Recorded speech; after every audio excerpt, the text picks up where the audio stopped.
सूचना केवल हमारे विचार हैं, वित्तीय सलाह नहीं। निर्णय लेने से पहले खुद शोध करें। किसी भी लाभ या हानि के लिए हम उत्तरदायी नहीं हैं।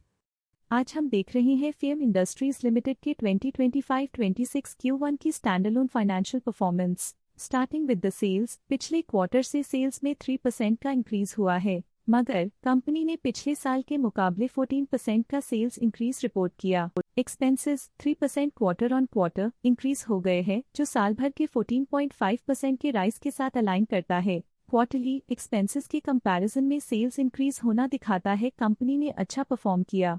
हालांकि सालाना कंपनी को चैलेंजेस का सामना किया। ऑपरेटिंग प्रॉफिट, जो पिछले साल के कंपैरिजन में 11% अप हुआ है, quarter on quarter around 4% increase हुआ है। Operating profit margin (OPM) annual basis पे -0.5% से डिक्रीज हुआ है और पिछले क्वार्टर के कंपैरिजन में 0% से इंक्रीज हुआ है। एक्सेप्शनल आइटम्स को ऐड करके अदर इनकम पिछले क्वार्टर के कंपैरिजन में -35.5% गिर गई, बावजूद इसकी ईयरली ग्रोथ 75% हुई है। इंटरेस्ट एक्सपेंसेस पिछले क्वार्टर से -5% डाउन हुआ, लेकिन ईयर ओवर ईयर डिक्रीज -2.5% हुआ है।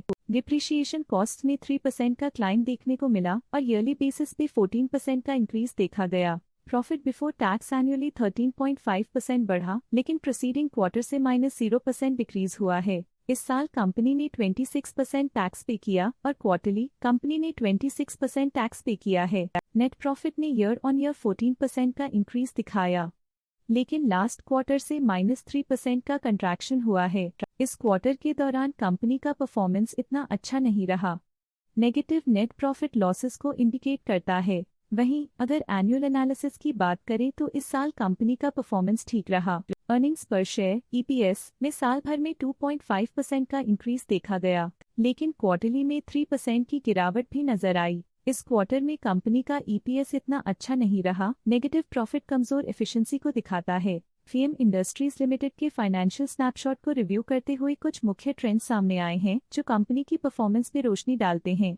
जून 2022 से जून 2025 तक फेम इंडस्ट्रीज लिमिटेड की फाइनेंशियल जर्नी में सबसे पहले बात करते हैं सेल्स की। इस साल सेल्स में 17.5% की वृद्धि हुई है और पिछले 4 सालों में 43.5% की वृद्धि हुई है, जो एक निरंतर अपवर्ड ट्रेंड को दर्शाता है। पिछले 3 साल से सेल्स लगातार बढ़ती जा रही है, जो मार्केट एक्सपेंशन और कंज्यूमर डिमांड में वृद्धि को दर्शाता है। अब बात करते हैं एक्सपेंसेस की। इस साल एक्सपेंसेस 18% बढ़े हैं और 4 सालों में 43% का इजाफा हुआ है। इस साल हालांकि एक्सपेंसेस सेल्स से थोड़ा ज्यादा बढ़े हैं, मगर ग्रोथ रेट्स का करीब होना स्टेडी ऑपरेशनल कॉस्ट को दर्शाता है। ऑपरेटिंग प्रॉफिट का सफर स्टेडली ऊपर चढ़ रहा है, इस साल 15% की बढ़ोतरी के साथ और पिछले 4 सालों में 49.5% का नोटिसेबल राइज हुआ है। पिछले 3 साल से ऑपरेटिंग प्रॉफिट लगातार बढ़ रहा है, जो कॉस्ट मैनेजमेंट और ऑपरेशनल कुशलता को दर्शाता है। नेट प्रॉफिट का सफर ऊपर की ओर चल पड़ा है। इस साल 18% की चढ़ाई के साथ पिछले 4 सालों में 85% की शानदार वृद्धि हुई है।